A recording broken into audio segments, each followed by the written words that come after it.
Entonces vamos a comenzar con el repaso de pares craneales. El día de hoy toca lo que es repasar todo lo que son pares craneales y su forma en la cual ellos emergen del tronco. Entonces vamos a comenzar. Acá tenemos básicamente una vista general del tronco encefálico y el cerebro. Entonces vamos a ver cómo estos pares craneales emergen a lo largo de todo el tronco. Como pueden ver, tenemos un total de 12 pares, pero de estos 12 pares solamente vamos a estudiar desde el tercero. O sea, van a ver los pares craneales que no los vamos a tocar. ¿Cuáles son esos? El primero y el segundo. Que no es que no lo vayamos a ver. Lo que pasa es que existe una clase específica para cada uno de ellos, o sea, para el nervio olfatorio y para el nervio óptico, porque son pares craneales especiales. Y también existe una clase para el octavo, pero el octavo sí vamos a ver más de dos anatomía, nada más. Vamos a empezar con la clase. Si recordamos, tenemos tronco encefálico, y si nosotros recordamos, cada parte del tronco tiene un origen real de lo que son los pares craneales. Si nosotros utilizamos una regla que se conoce como la regla de los cuatro, donde solamente vamos a ver la regla número 3, esta nos va a decir lo siguiente. Existen 4 pares craneales en la protuberancia, 4 pares craneales por arriba de la protuberancia y 4 pares craneales por abajo de esta. De esa forma se completan los pares craneales que pertenecen al tronco encefálico, nuevamente haciendo referencia de que se consideran pares craneales verdaderos a partir del tercero hacia abajo. El primero y segundo son prolongaciones más que todo del cerebro. Desde el tercero hacia abajo tienen todos los pares craneales su núcleo dentro del tronco encefálico. Por eso es que son considerados como verdaderos. Entonces, ¿cuáles son los pares craneales que están en el tronco? Los siguientes. Los 4 que están arriba, ya conocemos 2, el primero y el segundo, pero estos 2 acá están por encima a nivel del cerebro. 2 de ellos, que sí son los que vamos a ver, está el tercero y el cuarto, ellos pertenecen a mesencéfalo. Entonces ya ves, tienen los 4 por arriba. Los 4 que están en la protuberancia son los siguientes. Tienes acá el trigémino, tienes acá el sexto, que es el abducens, tienes el séptimo, que es el facial, y por último tienes el octavo, que es el vestíbulo coclear. Esos 4 tienen sus núcleos a nivel de la protuberancia. Y por abajo, los 4 restantes son los pares craneales bajos, que se denominan así porque están en la parte final del tronco, y estos vendrían a ser el glosofaringio, el vago, el espinal, y obviamente el hipogloso. Esos son los 4 que están abajo en lo que es el bulbo raquídeo. Entonces, como ves, tenemos núcleos en mesencéfalo, protuberancia y bulbo raquídeo a lo largo de todo el tronco. Y tú te preguntarás por qué sería importante entonces recordar esto, porque esto te ayuda a ti a entender por qué los síndromes vasculares te van a cursar con, de repente, hipoestesias, parálisis de alguna parte de la cara, dependiendo del territorio arterial que se ve afectado en el tronco. Te pongo un ejemplo que quizás ya lo has visto, que por ejemplo es el síndrome de Wallenberg. Si tú recuerdas el síndrome de Wallenberg, había una isquemia en todo lo que es la parte dorso-lateral del tronco encefálico. ¿Y qué parte del tronco era? La parte del bulbo. Ahí en el bulbo vamos a ver que en esta parte del bulbo ubicamos en toda la parte lateral el cordón posterior, el núcleo ambiguo, tenemos también el núcleo trigeminal. Y como toda esta parte sufre isquemia por efecto de la arteria cerebrosa posterior inferior, vamos a ver que tenemos, por ejemplo, la sintomatología, pérdida de la sensibilidad de tipo termalgésica de la mitad ipsilateral de la cara, al igual que la ipsilateral del cuerpo, y vamos a tener contralateral al cuerpo, en el caso de la termalgésica. También vamos a ver que se va a ver afectado el glosofaringio y vago, por eso va a haber también disfagia. Entonces, nosotros sabemos que ese síndrome tiene su localización en el tronco y a nivel de bulbo raquídeo, y la arteria que está afectada es la arteria cerebelosa posterior inferior. Para eso es que es útil. Entonces, ¿hasta acá se entiende? ¿En alguna duda?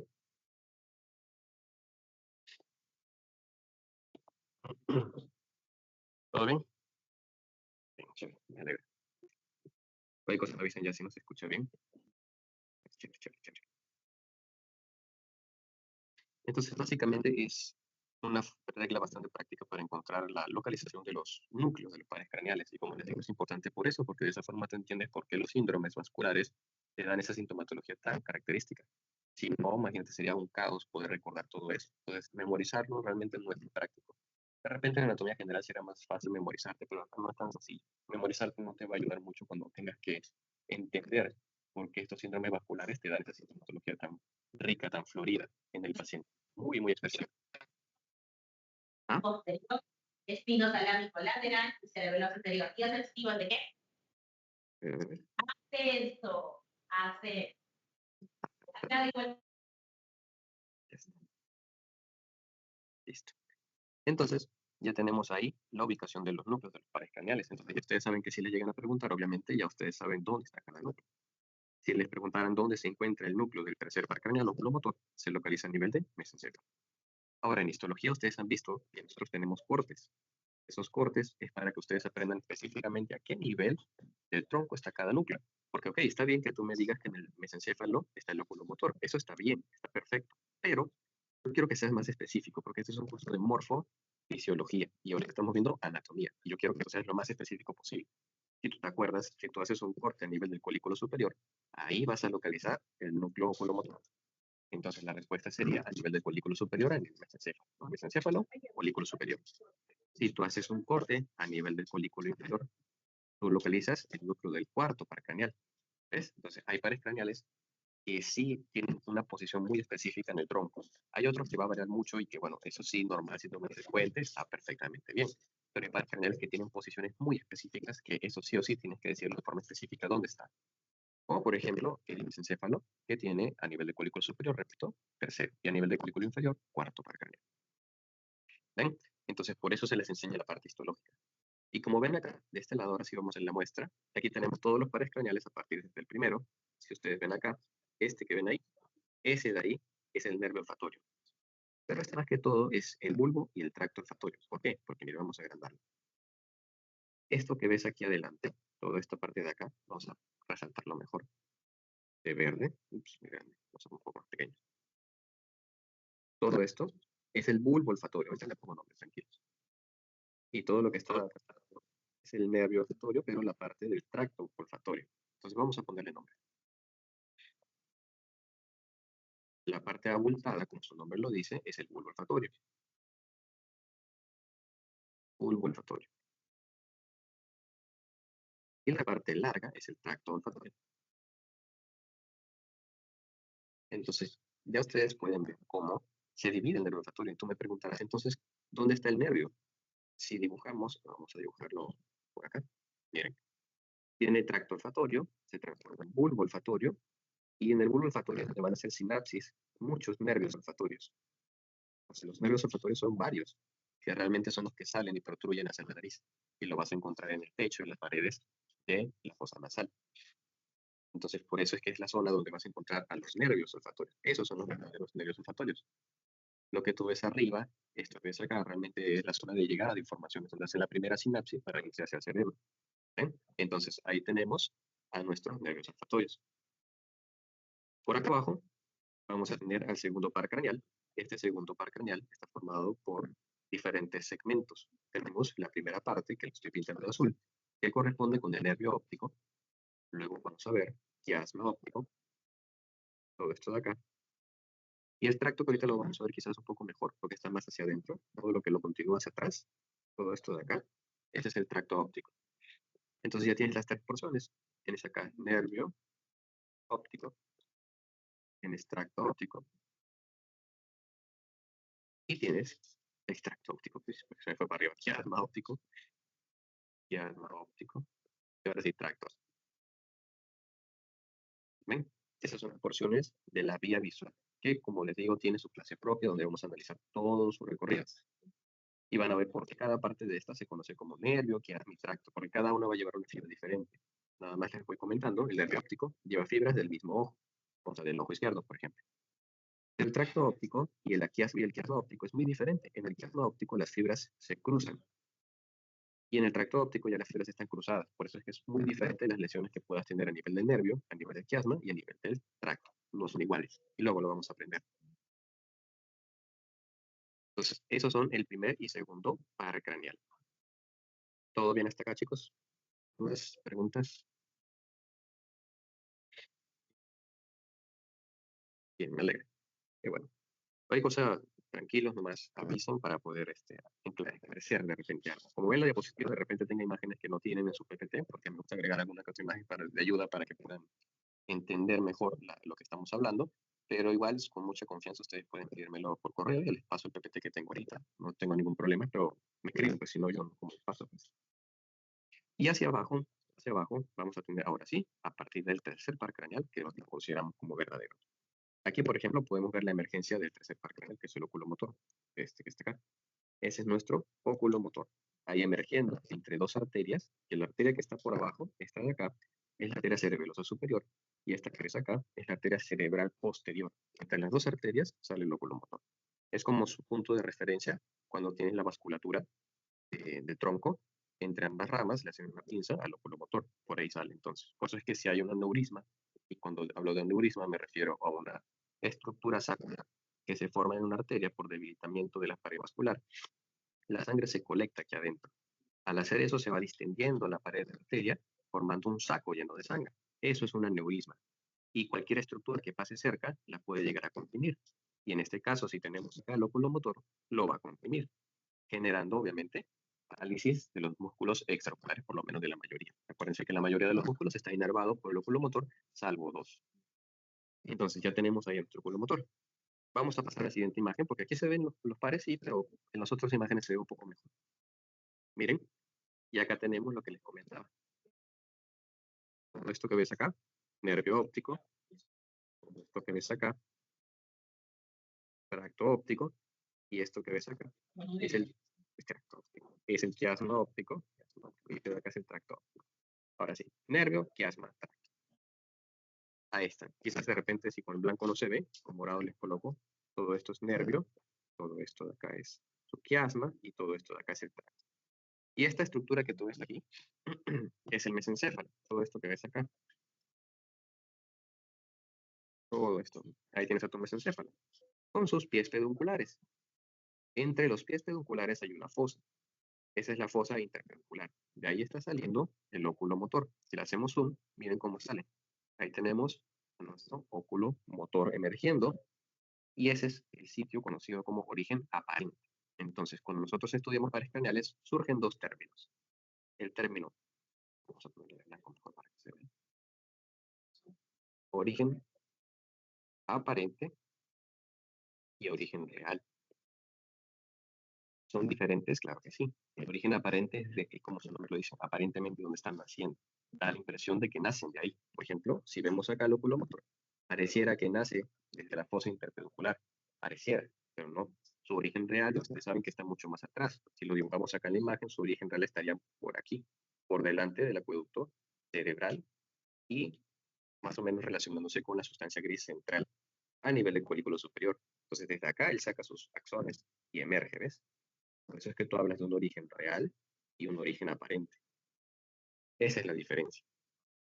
Entonces, ya que sabemos eso, ya entienden mejor cuando hablamos de origen real y aparente. Entonces, yo les puedo preguntar de diferentes formas. Si yo les pregunto cuál es el origen real del lóculo motor, es la fosa interpeduncular. Pero si yo les pregunto el origen real aparente, es la fosa interpeduncular, pero el real es en el mismo mesencéfalo, pero a nivel del colículo superior. ¿Ves? Entonces, nuevamente, si les pregunto origen aparente, sería fosa interpeduncular. Si les pregunto origen real, vendría a ser a nivel de los colículos superiores o en el mismo mesencéfalo. ¿De acuerdo? Está bien, como les digo, decir mesencéfalo, sí está bien, pero nosotros les pedimos que sean más específicos. A nivel de colículo superior es algo más específico, ¿me entiendes? Porque ya estamos entendiendo que tú lograste entender que a ese nivel se localiza ese núcleo y que si hay alguna afección neurovascular a ese nivel, va a afectar a el lóculo motor. Por eso es que somos tan fastidiosos en este aspecto, porque tú puedes saber con mucha precisión la zona afectada por ese territorio vascular. Por eso somos tan fastidiosos para que ustedes sean específicos, ¿no? Y miren acá, tenemos aquí la fosa anterior donde visualizamos el bulbo hepatorio, miren cómo emerge, justo está encima de la lámina cribosa, en el medio está la cresta Galli, todo eso de la cresta Galli, y a los costados tienes el nervio hepatorio. De ahí nace y se va directo hacia el encéfalo que se ha removido. Y por acá atrás puedes visualizar el nervio óptico, mira, ves, se ve bacán ahí. Todo eso es el nervio óptico, que también está ingresando. Esta imagen de acá puede parecer compleja, pero en realidad no lo es. Vamos a poner otro color. Entonces, miren acá. Aquí tenemos la mayoría de pares craneales hasta el 8, porque ya los demás no se ven, pero se va hasta el 8. Entonces, miren, ¿qué vamos a visualizar acá? Miren acá. Este cachito que sale por acá, ese es el primer par craneal, ¿ves? Que está, esto que ves acá es la cresta Galli. Entonces se ha retirado todo lo que es el techo de las órbitas. Se ha removido junto con la parte de la fosa media, su techo, se ha resacado todo, para poder ver cómo se va a distribuir la inervación de estos pares craneales. Entonces, miren, acá tenemos al segundo par craneal, el nervio óptico, acompañado de las arterias oftálmicas, ¿ves? Si la ven, ahí me dicen si no la ven. Ahí está. Si no le pongo, lo coloreo, vamos a poner este de verde. Ojalá se vea. Voy a aumentar el brillo, porque si no veo. Ahora sí está medio ciego yo. Todo eso de ahí es la arteria oftálmica, que voy a quitarle un poquito de resaltado para que se vea. Todo eso de ahí. Eso implica que la arteria de donde está saliendo, que es todo esta que ves acá, es la arteria carótida interna. ¿Ves? Todo esto de acá. Todo eso es la arteria carótida interna. Entonces, la arteria oftálmica es rama de la carótida interna. ¿Ves? Entonces, voy a poner por acá arteria oftálmica. ¿Ven? Y seguimos el orden, ya tenemos, mira, primero, segundo y ahora tercer par craneal, que está aquí, este de acá. Este es el tercer par craneal, el oculomotor. Entonces, fíjense cómo ahí, si le hacemos el seguimiento, vamos a tener que desde ahí, el oculomotor se viene y va en dirección hacia el ojo. Aquí lo perdemos a este nivel, porque de acá se divide en varias ramas, una división superior y otra inferior, para inervar la mayoría de los pares craneales. Entonces acá les pregunto, la mayoría de músculos extraoculares, aquí les pregunto, entonces, ¿qué músculos son los que inervan el oculomotor? ¿Quién me puede decir? Si quieren escriben, no es necesario, voy a poner acá en la pantalla a ver si se acuerdan, porque es importante. ¿Qué músculo inervaba? Así que lo pueden escribir, prender su micrófono como gusten. ¿Recuerdan qué músculos inervaba el oculomotor? Son importantes, si no yo se los digo. Eran, básicamente, el elevador del párpado superior. Ese es uno, muy importante. ¿Cuál es el otro? El recto superior. Ese es otro. ¿Cuál otro tenemos por ahí? Los oblicuos, pero ¿cuál de los dos? Porque hay dos oblicuos. El inferior.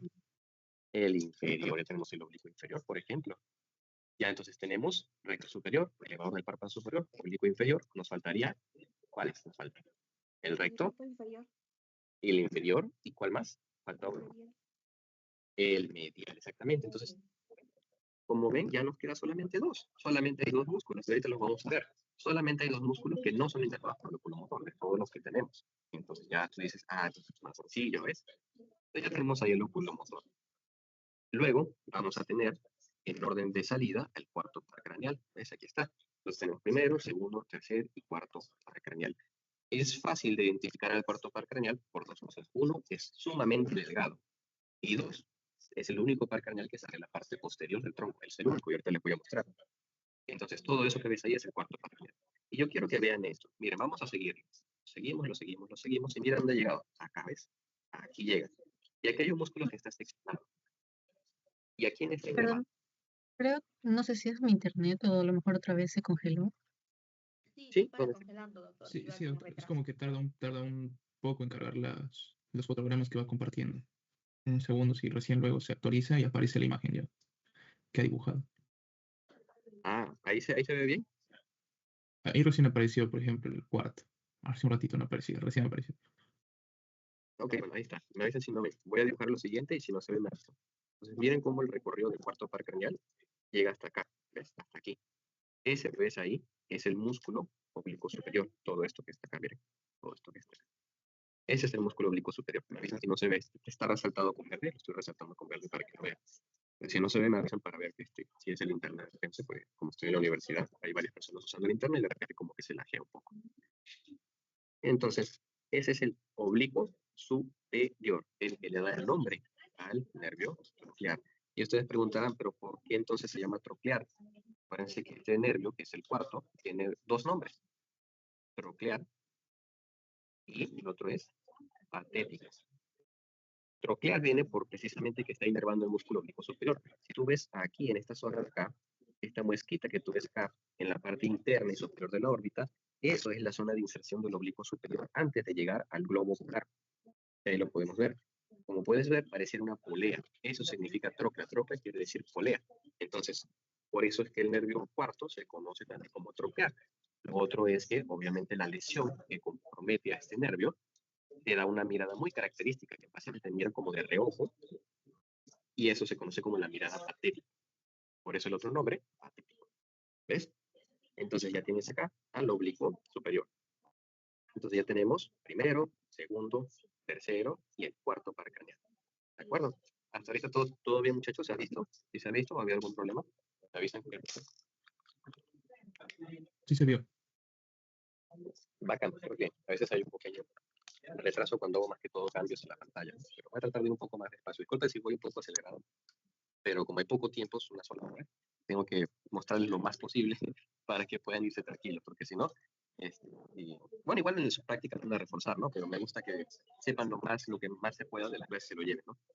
Entonces, si ya tenemos acá el cuarto par craneal, el que le sigue en orden de emergencia es este de acá. Es el quinto par craneal, ese es el trigémino. Y bueno, creo que ni siquiera vale la pena resaltarlo, es gigante, ¿no? O sea, es imposible no verlo, es imposible no verlo. Toda esta estructura gigante que ves acá ese es el trigémino, todo, todito. Y como puedes ver acá, el trigémino tiene dos raíces. Entonces, es mucho más de lo que simplemente vemos acá. Lo que yo estoy dibujando es la raíz sensitiva, ¿ves? Todo esto de verde. Y al costadito, por dentro, mira, voy a dibujar de azul. Todo esto que ves acá, esta es la raíz motora. Entonces el trigémino tiene dos raíces, una raíz sensitiva y una raíz motora. Y ahí entonces puedes ver por qué el trigémino se considera un nervio mixto, sensitivo, motor.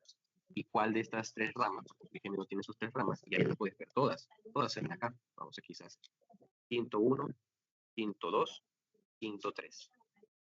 Entonces, ¿cuál de estas tres ramas tiene la capacidad motriz, además de la sensitiva? El quinto. Quinto 3.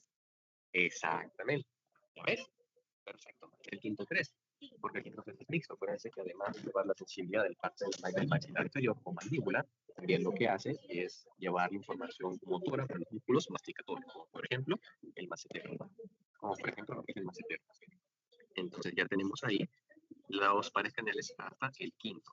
El sexto se ve también, sí, pero un poco más chiquito. Lo tienen por acá abajo, ¿ves? Ahí, no sé si lo logran ver, si lo corren por acá, también está aquí, que es el sexto par craneal. ¿Ves? Ese que está ahí. Entonces ahí tienes al abducens. Ese es el abducens. Entonces, ya tenemos hasta el sexto. Si nos fijamos, por aquí tenemos al 7 y tenemos al 8, que se ven apenas por allá. ¿Eh? Entonces ya tenemos hasta el octavo, que les dije que se veía. Entonces, como ven, respeta el orden de emergencia, por eso se denomina primero, segundo, tercero, cuarto, porque van desde arriba hacia abajo. Desde la parte más medial hasta la parte más lateral, se van abriendo. Entonces tenemos ahí todos los pares craneales. Ya, aquí he cambiado de imagen, por cosas si no se ven, me avisan. En esta imagen vamos a visualizar lo que vendría a ser el cuarto par craneal. Este que ves acá emergiendo por debajo de la lámina cuadrigémina, vamos a pintarlo, fíjense.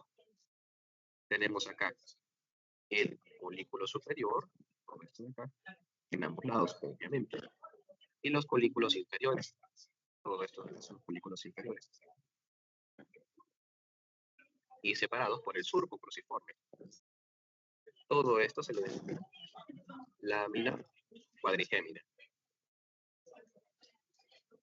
Entonces, por debajo del folículo inferior, que es este que ves acá, emerge o sale el nervio troclear. Vamos a ponerle acá, troclear.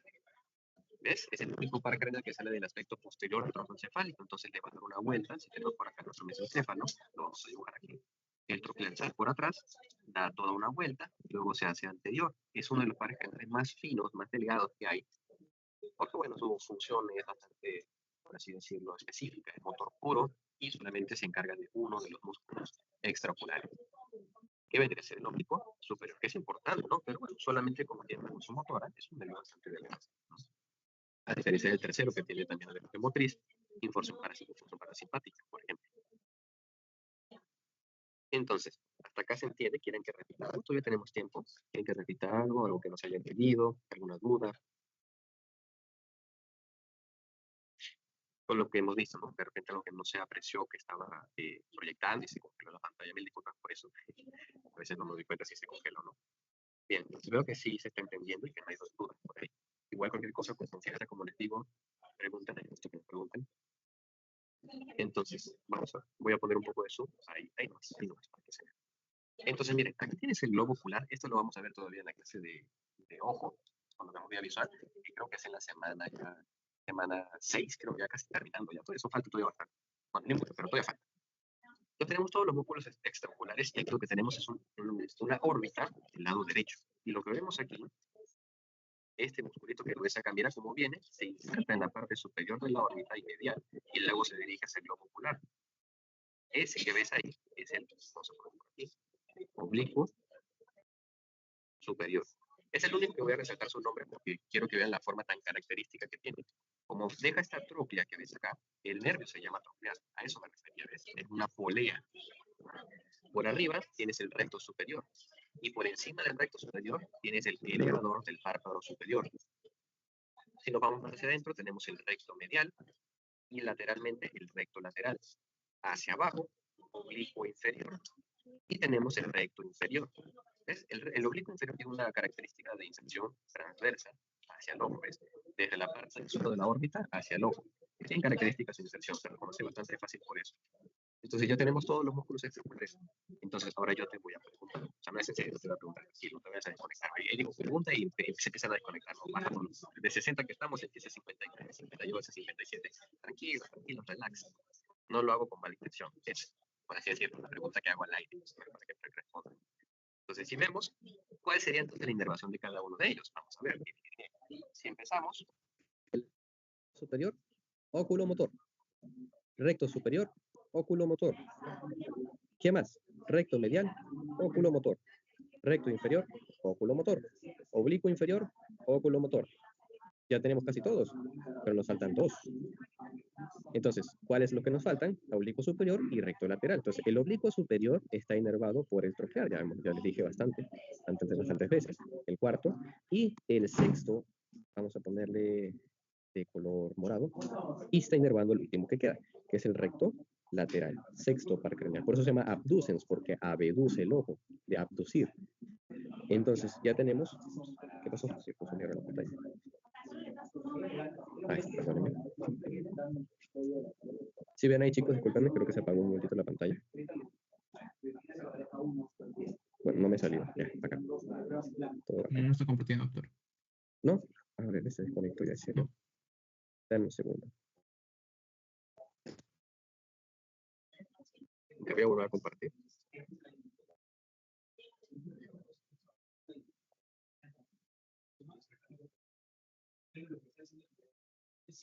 Listo, entonces, ahora sí. Entonces ya tenemos los músculos extraoculares, que son básicamente los que son inervados por los pares craneales o oculomotores, como los tercero, cuarto y sexto par craneal. Entonces, ahí tienen como los músculos se insertan a nivel de la esclera. La esclera es toda esa estructura blanca que ustedes ven acá en la imagen. Todo eso blanco es la esclera. Ahí es la zona de inserción de estos músculos, que luego los vamos a estar analizando. Como vemos acá, tenemos los pares craneales restantes bajos.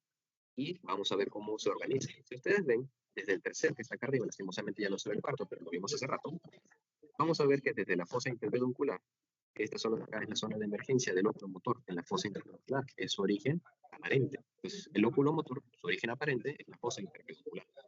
Si vamos hacia abajo, en el aspecto anterolateral de la protuberancia, tenemos la emergencia del trigémino. Entonces, aquí tenemos quinto par craneal. ¿Ven cómo sale? Justo en el aspecto anterolateral del tronco.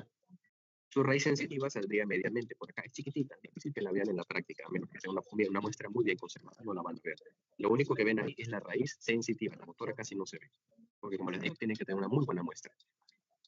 Si nos vamos hacia abajo, a nivel del surco ponto vulvar o bulbo pudino, vamos a tener que por encima de la pirámide vulvar, vamos a tener la emergencia de nuestro sexto par craneal, o sea, el abducens.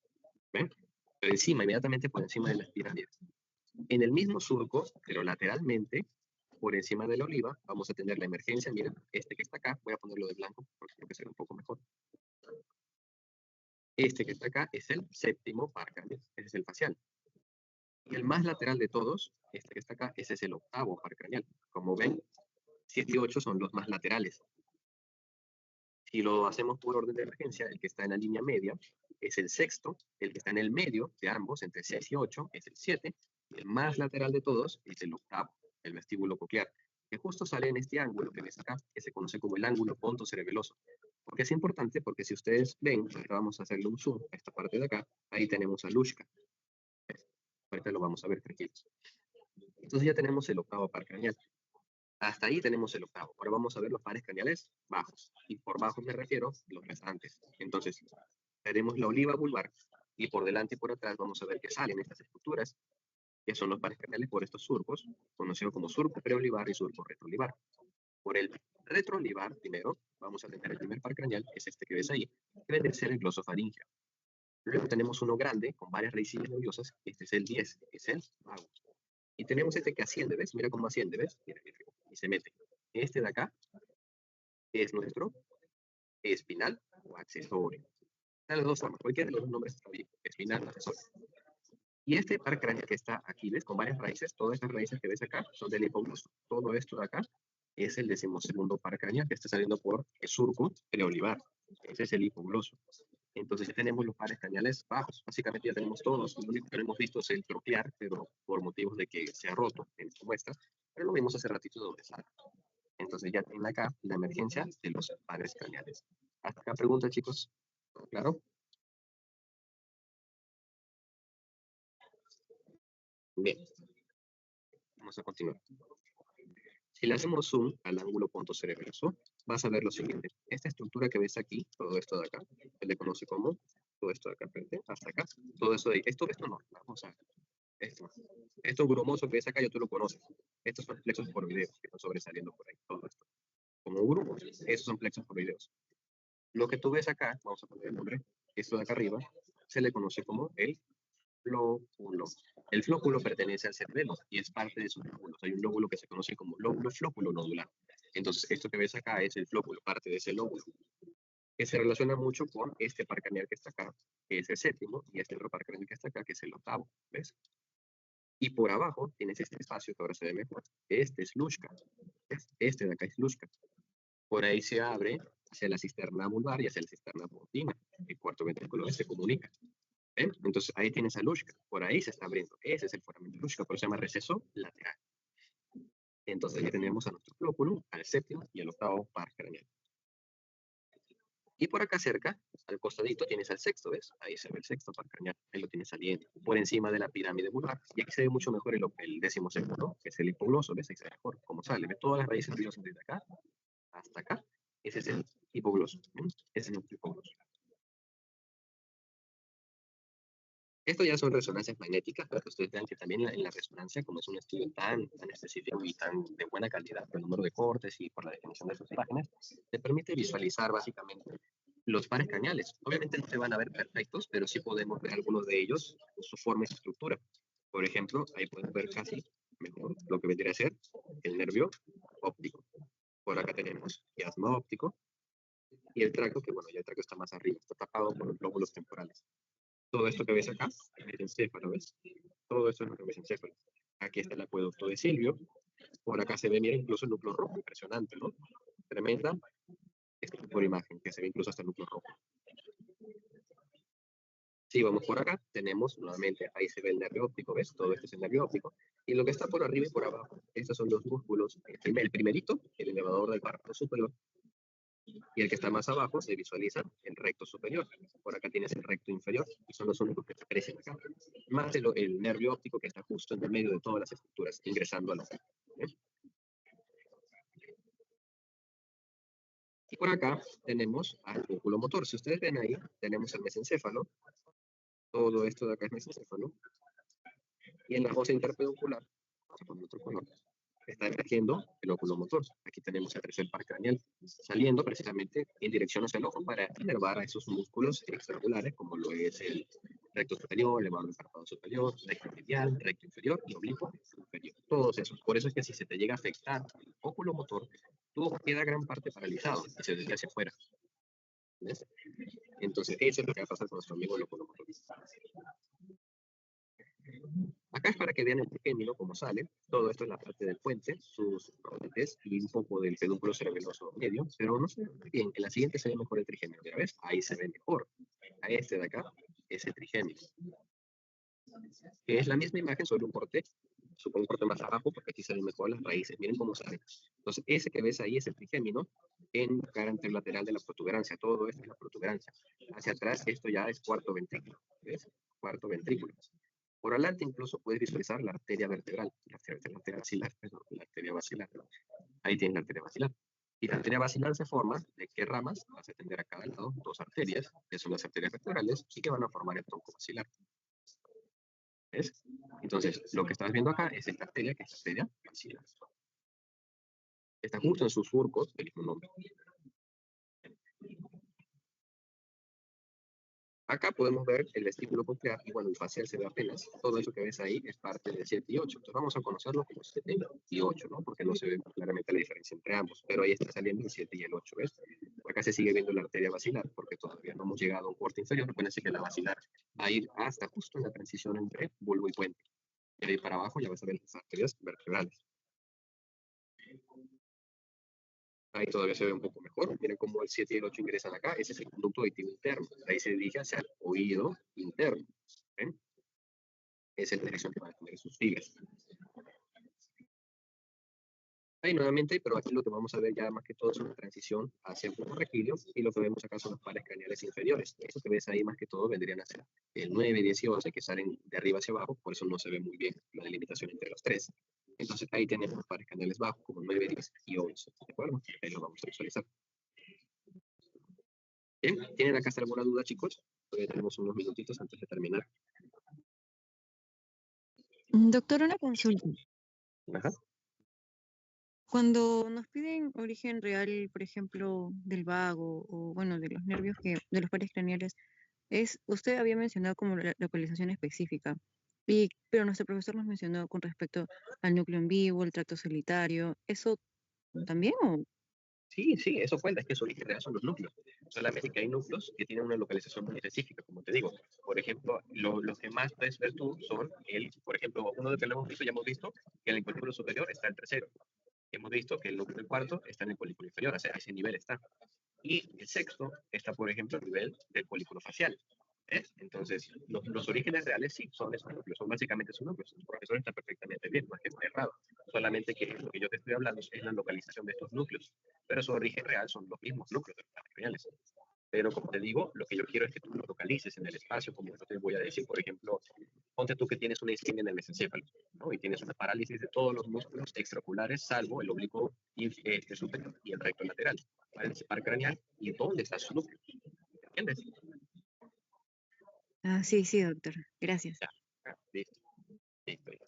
Doctor, o sea, si por ejemplo piden origen real de T-Gemini, es poner sus 4 núcleos, más el de dónde sale cada uno exactamente. A eso se refiere.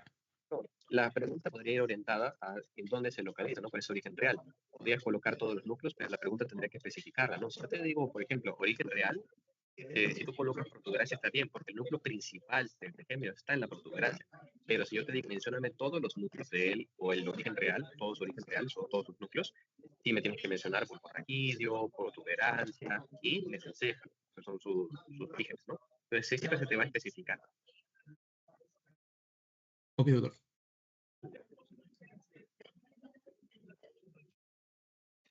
¿No hay más preguntas, chicos?